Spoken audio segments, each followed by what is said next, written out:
Good morning. I get asked a lot about these new Buydown programs because the market mortgage interest rate has been very high. A lot of these lenders are trying to come up with creative ways how to save the monthly payment to the borrowers. So people who've been renting and who want to jump into the market, this is a great market to negotiate a very good price. But then when you negotiate a good price, even though the price is lower, since the mortgage rates are very high, your monthly payment will be very high also. So that's why there is this program called temporary buy down. You might have heard about it. In compared to arms, which is like adjustable rate mortgages, this temporary buy down is a terrific opportunity for homeowners to take advantage of. But before you jump in and say, okay, I want the temporary buy down versus the arm, you need to understand the what the program is and how it's going to work. I made this video for the real estate agents so that they can talk about it effectively to their clients. But if you are a homeowner, it's good to have this information in your back pocket so that you know exactly how to decide. First is traditionally arms or the adjustable rate mortgages, always the rates were really below compared that to that of a fixed rate mortgage. But lately, with the market risk or something, with the dynamics of the market, the arm rates are not as competitive as they used to be. So now it doesn't make sense to go for the arm because you are almost getting the same rate as a fixed rate mortgage. But if you go for arm again after 7 years or 5 years, if the mortgage rates are still high or even if they go to 10%, then you are at a disadvantage. So I would not look at arms in this market, but still you have to understand the other options before you jump the gun on fixing your mortgage rate. So the way this temporary buy down works is you will have a temporary time wherein the interest rate is lower. Okay, so there's a lot of options, like there is a 3-2-1 buy down, they call it 2-1 buy down, 1-1 buy down, and 1-0 buy down. Effectively, to oversimplify it, 3-2-1 buy down is you'll have the low interest rate for the first year, which is 3% below the market. So second year you'll have 2% below the market, and then after that it's 1% below. Then you'll graduate to whatever the market rate it is today is going to do it from fourth year onwards. So then going to 2-1 buy down, basically you'll get respite for 2 years. The first year it's lower, and then so on and so forth. So 1-1 buy down and 1-0 buy down. I want to share this spreadsheet with you so that you can understand how it works. First is in the example. Okay, this is how it works. So the 3-2-1 temporary buy down example, right? So hypothetically, let's say today's interest rate is 6.75. Let's assume it's 6.75. It is lower, but let's assume it's 6.75 for this discussion. So when you go for the temporary buy down, the year one rate will be 3.75, right? Year two will be 4.75, year three will be 5.75, and then year 4 through 30 is 6.75.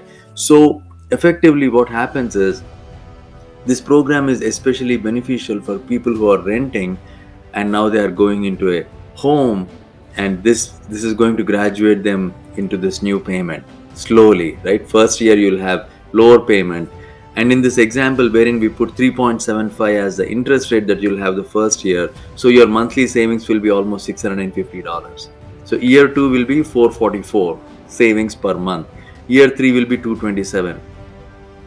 So all this will come with a cost. Okay, it's not free that you'll get this great rate. So that's why when you are strategizing your mortgage, it's very important that you talk to a mortgage lender who is knowledgeable on all these options so that you can pick the best option.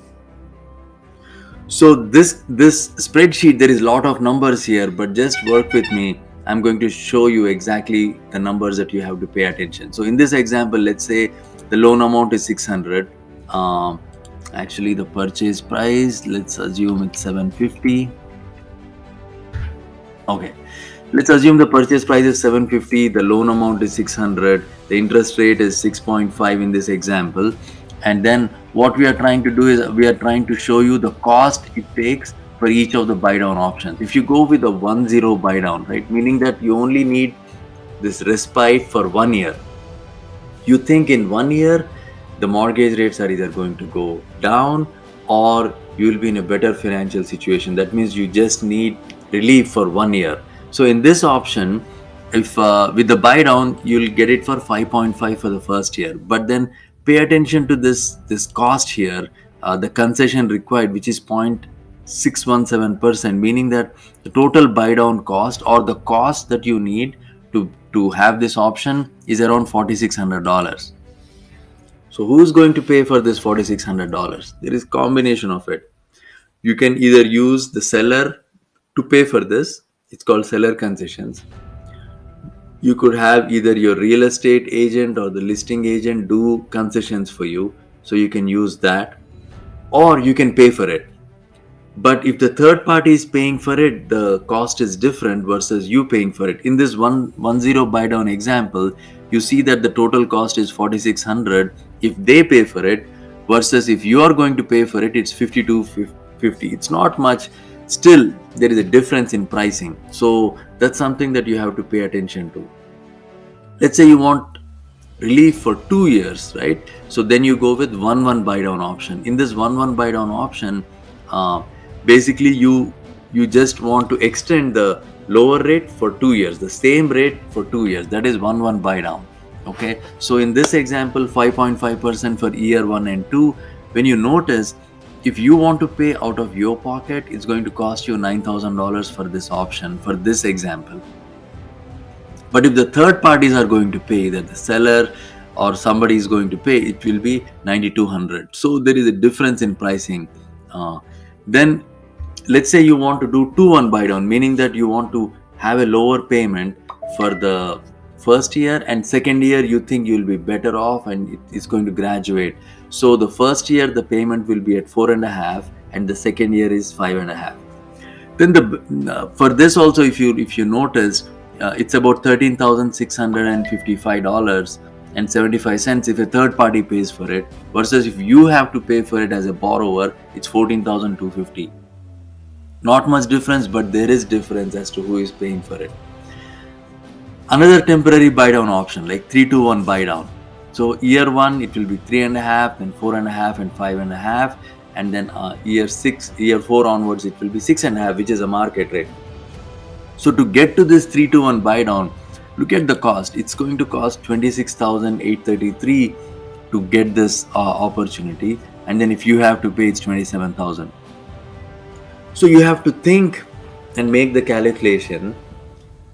$26,000 is what you're basically fronting the money to bring this low payment for you for 3 years, right? So the way it works is, a lot of times the sellers are unwilling to reduce the price by $26,000, but for some reason they are willing to offer this as concession. So for you real estate agents who are negotiating, you can get this seller concessions, wherein the seller is motivated to sell the property, and the seller is able to see that if they pay this, then the borrower is able to afford. So it's going to bring both parties together much closer to the negotiation table. So this is a good opportunity for the real estate agents to consider this as they try to negotiate it. So then the way it works is, okay, if you consider the arm and the buy down, right, the differences again. If you do the arm rate, right, so there is no graduated year 1, year 2, year 3. Basically you'll have lower payment for a certain period of time, and after that it adjusts to whatever the market. Let's say you go with 5-year arm, then in the 6th year it's going to just adjust it to whatever the rate. So in this crazy market, if it goes to 10%, then you are just cornered and you have to go with that higher rate. Versus with this temporary buy down, you'll have the mental peace that at least you know what the interest rate will be. So that's one advantage of this temporary buy down.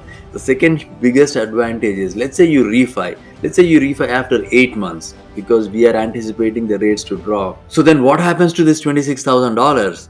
In an arm, if you pay this, the money is gone in thin air. If you refinance, then this money is gone. But the biggest benefit of this temporary buy down is this amount, the $26,000, whatever is unused portion of your savings, it goes towards your principal. So that's a huge advantage I see with this temporary buy down programs. It's still, I feel it's like a marketing packaging deal that the lenders are throwing at the borrowers to encourage them to take a mortgage, but it's a win-win for the borrowers, and also it's a win for the sellers. If you have more questions on this temporary buy down programs, reach out to me. I'll be happy to help. Take care.